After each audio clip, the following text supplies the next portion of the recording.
Dr. Eleanor Reeves walked into the university meeting room with a racing heart. Today was the day. She had prepared for weeks for this moment. The 7 members of the ethics committee sat in a row behind a long oak table. Their faces showed no emotion as she entered. "Good morning," she said, placing her folder on the podium. "Thank you for reviewing my research proposal." The head of the committee, Dr. Harrison, nodded slightly. "Please proceed, Dr. Reeves." Eleanor took a deep breath and turned on her presentation. The first slide appeared on the screen behind her. Real-time monitoring of post-mortem decomposition, a new frontier in forensic science. For decades, forensic scientists have relied on outdoor body farms to study human decomposition, she began. But these studies have limitations. They can't accurately represent what happens when bodies are buried in coffins, which is how most human remains are disposed of in our society.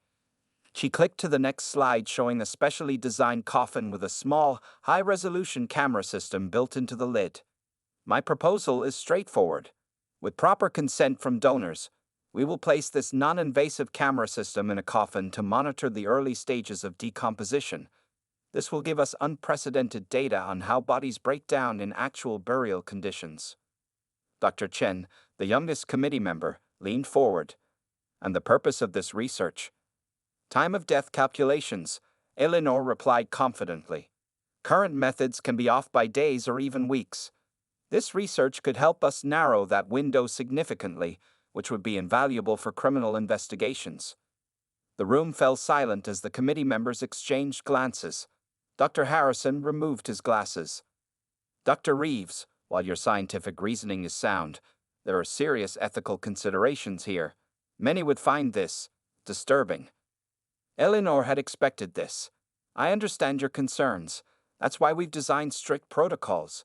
We will only work with donors who have specifically consented to this research. The camera system is completely sealed and will transmit data wirelessly. No disturbance of the burial site will occur, and all data will be handled with the utmost respect and privacy." Dr. Patel, the medical ethicist on the committee, spoke up. "What about the families of the deceased?" "Family members will be fully informed and must also consent to the procedure," Eleanor answered. "We've developed comprehensive counseling protocols to ensure they understand exactly what the research entails." The discussion continued for nearly an hour. Eleanor answered difficult questions about respect for the dead, data security, and potential psychological impacts on her research team. Finally, Dr. Harrison called for a vote. Eleanor held her breath as hands slowly raised. 4-3 in favor, Dr. Harrison announced. "Your proposal is approved, Dr. Reeves, but with conditions. This will be a strictly regulated pilot study with just one donor to start. You must provide weekly reports, and we reserve the right to terminate the study at any time." Eleanor tried to hide her excitement. "Thank you. I understand completely." As she gathered her materials, Dr. Patel approached her. "This is groundbreaking work, Dr. Reeves. But tread carefully. You're venturing into territory where science and deeply held human beliefs intersect."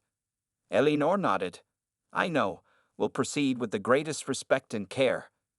Outside the building, Eleanor finally allowed herself a small smile. After years of planning, her research could begin.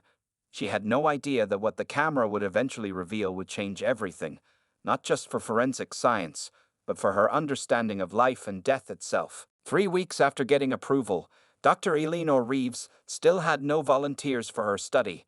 She sat in her office, staring at her phone, wondering if anyone would ever agree to participate. Just as she was about to call it a day, her office phone rang. "Dr. Reeves speaking," she answered. "Hello, doctor. My name is Thomas Mercer. I read about your research in the university newsletter. I believe I might be the person you're looking for." The next day, Eleanor met Thomas at the university cafe. He was taller than she expected, with a thin frame and bright, alert eyes that seemed much younger than his 87 years. His hands shook slightly as he stirred his tea, but his voice was steady and clear. "I was a biology professor here for 40 years, Thomas explained. Taught thousands of students about the cycle of life. Seems fitting that my final contribution would be to help science understand death a little better." Eleanor studied his face. "Mr. Mercer, I want to be completely honest with you. This research involves placing a camera in your coffin after you pass away. Many people find that idea uncomfortable. Thomas smiled. Doctor, at my age, you get comfortable with the idea of death. I've had a good life. I have pancreatic cancer, stage 4. My oncologist gives me about 3 months. I've made my peace with it.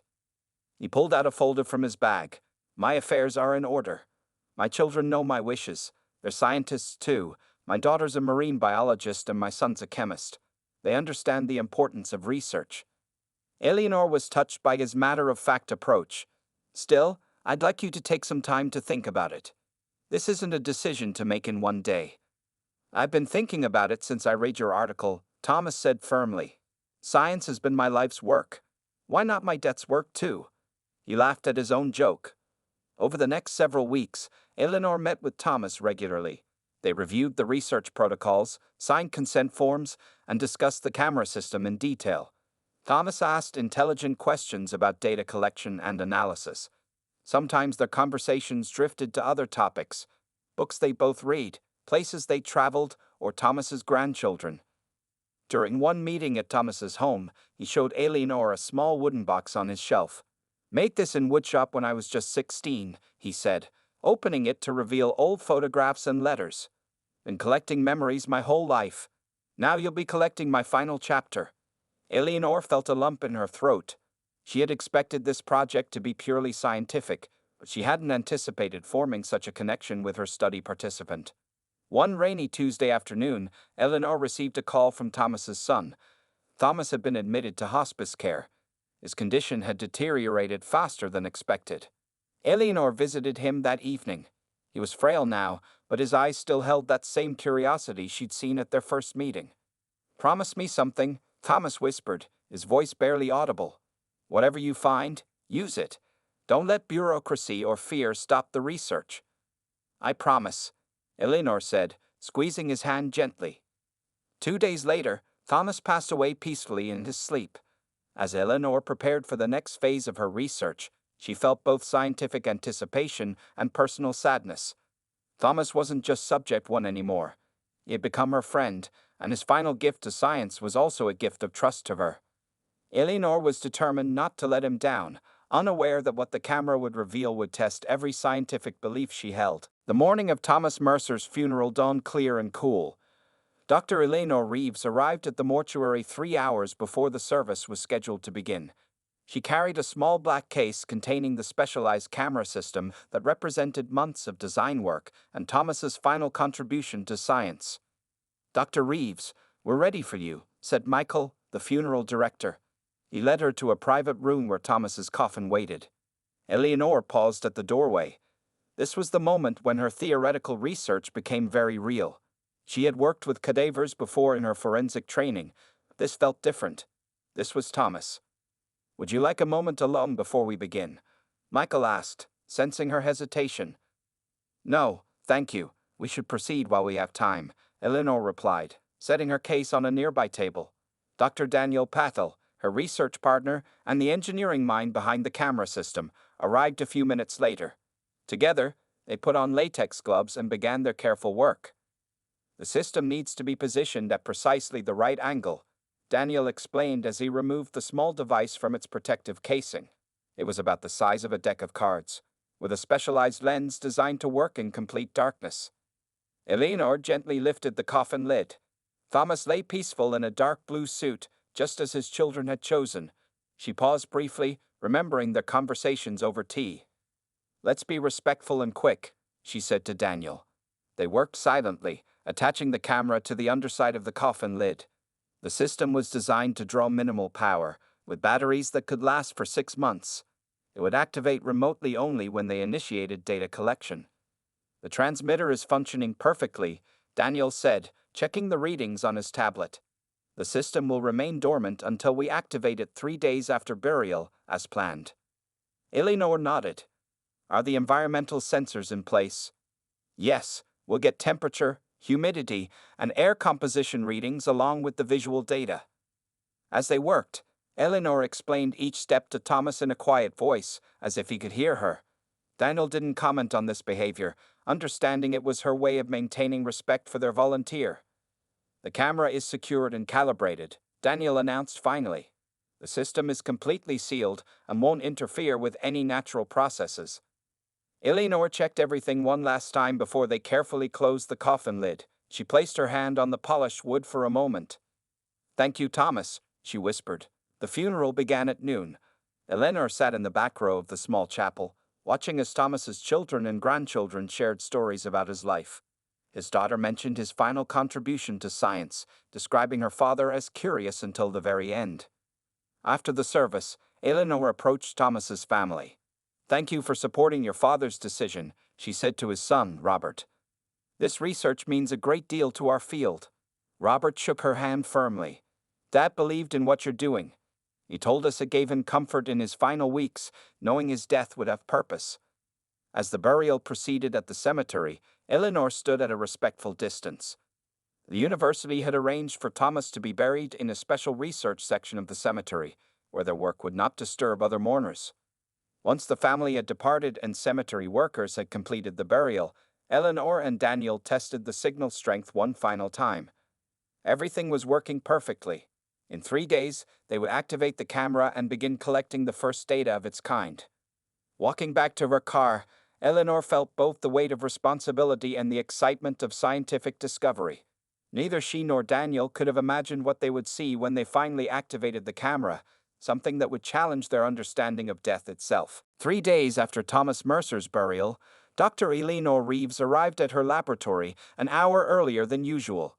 She couldn't sleep the night before, too excited about collecting the first data from their groundbreaking study. This was the day they would make history in forensic science. The lab was quiet and cool as she prepared the monitoring station. She set up the large computer screen, checked the connection to the cemetery's wireless network, and arranged her notebooks neatly on the desk. Everything had to be perfect for this moment. Dr. Daniel Paddle arrived at precisely 8:00 a.m., carrying 2 cups of coffee.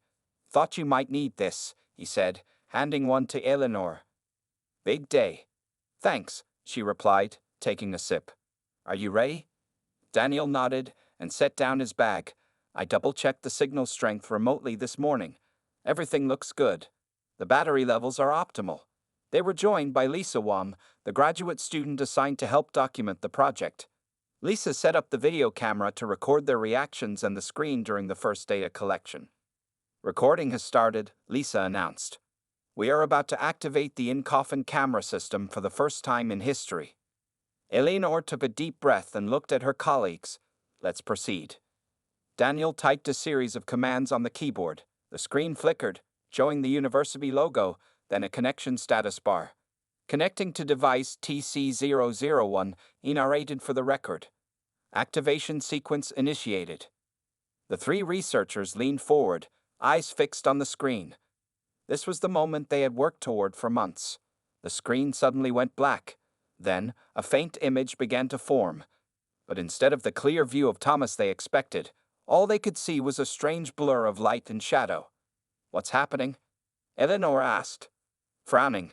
"Can you adjust the focus?" Daniel's fingers flew over the keyboard. "I'm trying. Something's not right." He tried various commands, but the image remained distorted. "Could the camera have shifted during burial?" Lisa suggested. "It shouldn't have," Daniel replied, his forehead creased with worry. "We secured it thoroughly." For the next hour, they attempted various troubleshooting methods. Daniel rebooted the system twice. He adjusted all possible settings, but the image remained a puzzling blur of light patterns and distortion. "Maybe there's moisture on the lens," Eleanor suggested, though she knew the system was designed to prevent exactly that. "The humidity sensors aren't showing abnormal levels," Daniel said, checking the environmental data. "Temperature is as expected too. The system itself seems to be functioning, but the camera feed is wrong." Eleanor felt a knot forming in her stomach. Years of research, months of preparation, and Thomas's final generous act. All might be for nothing if they couldn't resolve this issue. "Let's take a step back," she said finally, pushing away from the desk. "The camera is receiving power. The system is transmitting data, but the visual feed is corrupted. What could cause that?" They spent the rest of the day analyzing the strange patterns on the screen. Some moments, it looked almost like static. At other times, strange wave-like patterns would move across the screen. "I need to review the camera design," Daniel said as evening approached. "There must be something we overlooked." As they prepared to leave the lab, Eleanor took one last look at the screen. For just a moment, she thought she saw something moving in the blur of light, something that shouldn't be possible. "We'll try again tomorrow," she told the others, hiding her growing unease. The system might just need time to stabilize. That night, Eleanor barely slept. When she did, she dreamed of Thomas in his coffin, surrounded by strange, dancing lights. Something was happening underground, something none of them had anticipated. For a full week, Dr. Eleanor Reeves and her team battled with the malfunctioning camera system. Each day brought new attempts at fixing the mysterious technical issues, and each evening ended in frustration. The strange light patterns and distortions continued to plague their video feed, turning what should have been a groundbreaking scientific study into an engineering nightmare. "I've replaced every piece of software we can access remotely," Dr. Daniel Patel announced on the 7th morning, dark circles under his eyes betraying his lack of sleep. "If this doesn't work, we might need to consider retrieval." Eleanor shook her head firmly. "That's not an option. We promised Thomas and his family we wouldn't disturb the burial. We keep trying." Lisa Wong, who had been analyzing the distorted footage frame by frame, called them over to her computer. "Look at this pattern. It's not random. There's a rhythm to it, almost like it's pulsing." Eleanor leaned closer. Lisa was right. The light patterns had a distinct rhythm, appearing and fading in regular intervals. "Could it be an electrical interference?" "Not like any I've ever seen," Daniel replied. That afternoon, they made one final attempt. Daniel had written a new filtering algorithm that might clean up the image enough to see what was happening. "Ready?" he asked, finger hovering over the enter key. Eleanor nodded, bracing herself for another disappointment. The screen flickered, then slowly cleared. The distortion remained but was reduced enough that they could finally make out shapes within the coffin. What they saw caused Eleanor to gasp and grab Daniel's arm. "Oh my God," she whispered. The entire inside of the coffin was illuminated by a soft, ethereal blue glow. The light seemed to be coming from everywhere at once, not from their camera system, but from something living within the coffin itself. What are we looking at?" Lisa stammered. Eleanor's scientific mind raced to make sense of it. The blue light was concentrated in patches across Thomas's body, creating an otherworldly pattern that shifted and moved subtly. "It's bioluminescence," she said suddenly, her voice rising with excitement and shock. "There are organisms in there producing light." Daniel adjusted the filter again, and the image became clearer. Now they could see Thomas's remains and the source of the blue glow. Colonies of something growing on and around his body, emitting their own light. "This is impossible," Daniel said. "There aren't supposed to be bioluminescent bacteria active in burial conditions." Eleanor stood up suddenly, knocking over her chair. "That's just it. No one has ever properly studied these conditions before. We're seeing something completely unknown to science." Lisa turned pale. Should we alert someone? The cemetery? The health department?" Eleanor shook her head, already typing frantically on her computer. "No, this isn't a health risk. The coffin is sealed. This is exactly why we did this study, to discover the unknown." The three researchers stared at the screen, watching the gentle pulsing of the blue light. It was beautiful, in its way, not the grotesque scene of decomposition they had expected, but something almost magical.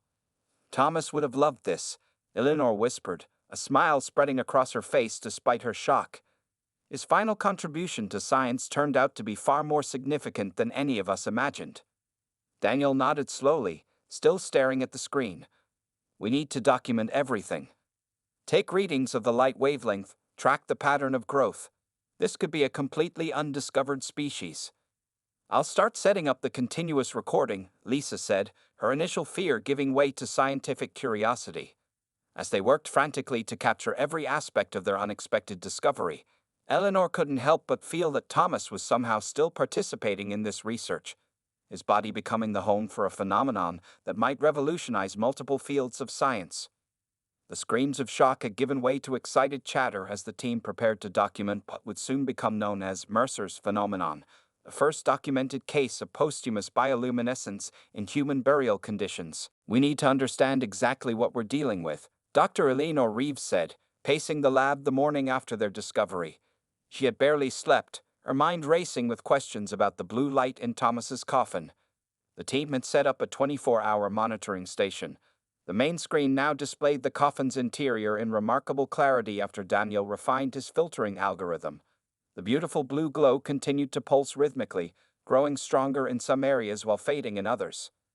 "I've been reviewing scientific literature all night," Lisa said, rubbing her tired eyes. "There's nothing like this documented anywhere. The closest examples are deep-sea bioluminescent bacteria, but those require completely different conditions." Daniel pointed to his computer screen. "Look at the environmental readings from inside the coffin. Temperature is 52 degrees Fahrenheit. Humidity is 87%. Oxygen levels are much lower than normal atmospheric conditions, as expected." Eleanor studied the data. These bacteria shouldn't be thriving in these conditions, yet they clearly are. "We need to identify them," Daniel said, "but we can't exactly collect samples." Eleanor thought for a moment. "Actually, we might be able to. Remember the small collection port we built into the system? It was designed to take air samples, but maybe we can use it to collect microbial samples too." They spent the next few hours modifying their remote collection system. By afternoon, they had managed to collect microscopic samples on a tiny probe that retracted back into their camera housing. Under the microscope, the bacteria revealed themselves. They were unlike anything Eleanor had seen before, similar to known bioluminescent species, but with distinct differences in structure. They seemed to be feeding directly on the decomposition gases, Eleanor noted, excitement building in her voice. "And look at this, they're forming colonies in a pattern that follows Thomas's circulatory system. They're concentrated along where major blood vessels would be." "That explains the pulsing," Lisa said. "They're following the same pathways that once carried blood." Daniel, who had been running genetic analysis on the samples, called them over to his station. "You won't believe this. These bacteria have genetic markers similar to several known species, but they've adapted somehow. They have elements of soil bacteria combined with properties of bacteria normally found in human intestines." "A hybrid species?" Eleanor asked, leaning closer to see his screen. "More like a specialized variation that's perfectly adapted to these exact conditions," Daniel explained. "The sealed coffin created a unique microenvironment: low oxygen, specific humidity, perfect temperature, and organic material to consume. It's like we accidentally created the perfect habitat for them." Eleanor sat down, her mind processing the implications. So these bacteria normally exist in trace amounts in soil and human bodies, but they've never been observed like this because no one has ever monitored the inside of a coffin before. "Exactly," Daniel said. "They've always been there, in every burial throughout human history. We're just the first to see them in action." Lisa, who had been recording everything, paused. "What should we call them? We're going to need a name for the paper." Eleanor smiled softly. "Luminobacterium merceri, named after Thomas." As the day continued, they documented every aspect of the bacteria's behavior. They observed how the colonies expanded and contracted, how the light intensity varied throughout the day, and how the bacteria seemed to communicate with each other through their bioluminescence. "This isn't just a scientific curiosity," Eleanor said as evening approached. "Think about the applications. These bacteria could revolutionize our understanding of decomposition timeframes in forensic science. They could help locate unmarked graves through specialized scanning for their unique light signature." Daniel nodded, adding, "And their genetic adaptability might have applications in environmental remediation or medicine." As the blue light pulsed on their screen, Eleanor felt a deep sense of gratitude toward Thomas. His final gift to science had revealed not the grim reality of death they had expected, but instead, a beautiful demonstration of how life transforms and adapts, even in the most unlikely places. 2 weeks after discovering the luminescent bacteria, Dr. Eleanor Reeves sat in her office preparing for the most important meeting of her career. The university president, the dean of science, and representatives from the National Science Foundation would be arriving in 30 minutes to discuss her team's unprecedented findings. On her desk lay a comprehensive report documenting everything they had learned about Luminobacterium merceri. The bacteria continued to thrive in Thomas's coffin, their blue glow now forming complex patterns that changed with each passing day. A knock on her door interrupted her thoughts. Daniel and Lisa entered, both looking nervous but excited. "Are you ready?" Daniel asked, straightening his tie. Eleanor nodded. "As ready as I'll ever be. This goes far beyond what we originally set out to study." They walked together to the conference room where they had set up their presentation. The large monitor displayed a live feed from the coffin camera, the ethereal blue light casting a glow across the dimly lit room. "It's beautiful," Lisa whispered. "I still can't believe we're the first people in history to see this." At precisely 2:00 p.m., the university officials arrived. Eleanor could sense their skepticism as they took their seats. Dr. Harriman, the university president, spoke first. "Dr. Reeves, I understand you claim to have made a significant discovery. However, I must express my concern about the unconventional nature of your research." Eleanor stood confidently. "I appreciate your concerns, Dr. Harriman. What began as a forensic study has indeed led us in an unexpected direction, but I believe once you see our findings, you'll understand their importance." She dimmed the lights and began her presentation. As the footage of the glowing bacteria played on the screen, the room fell silent. Even the most skeptical administrators leaned forward in their seats. Luminobacterium merceri appears only in the specific conditions created within a sealed coffin, Eleanor explained. "It transforms the decomposition process in ways we never imagined.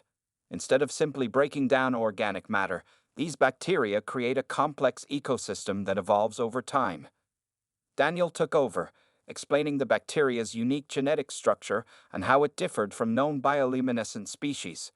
Lisa presented their analysis of the light patterns, showing how they followed predictable cycles that could be used to determine time since death with unprecedented accuracy. "But the implications go far beyond forensic science," Eleanor continued. "These bacteria could revolutionize multiple fields."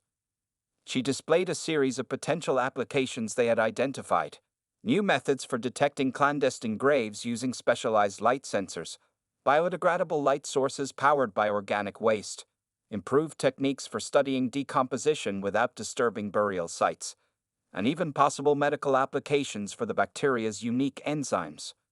"Most importantly," Eleanor said, her voice growing passionate, "this discovery changes how we understand the process of death itself. It's not simply an end, but a transformation that creates new forms of life." Dr. Reynolds from the National Science Foundation spoke up. "This is remarkable work, Dr. Reeves. But I must ask, have you considered the ethical implications? How Thomas Mercer's family might feel about this unexpected turn in your research?" Eleanor smiled.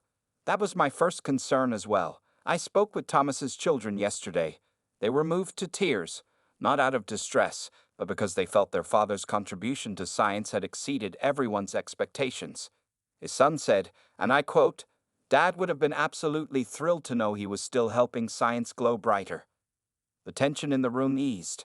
Dr. Harriman leaned back in his chair, a small smile forming on his lips. "Dr. Reeves, it seems we need to discuss expanding your research grant," he said. "This discovery clearly merits further investigation." As the meeting continued with discussions of additional funding and research parameters, Eleanor felt a profound sense of gratitude. What had begun as a study of death had transformed into a celebration of life's endless capacity to adapt and evolve.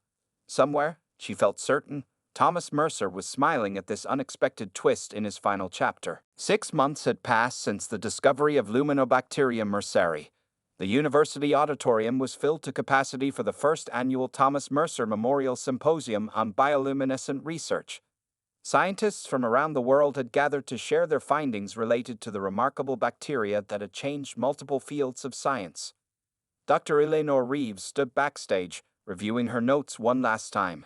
As the keynote speaker, she would be presenting the culmination of half a year of intensive research. She smoothed down her blue dress, the same shade as the bioluminescent bacteria, which she had chosen as a subtle tribute to Thomas. 5 minutes, Dr. Reeves, a student volunteer, informed her. Eleanor nodded, taking a deep breath. Through the curtain, she could see Thomas's family sitting in the front row. His daughter Catherine held a framed photograph of her father, while the son Robert chatted with some of the visiting scientists. Three of Thomas's grandchildren wore T-shirts with a stylized image of the glowing bacteria and the words "Grandpa's light lives on."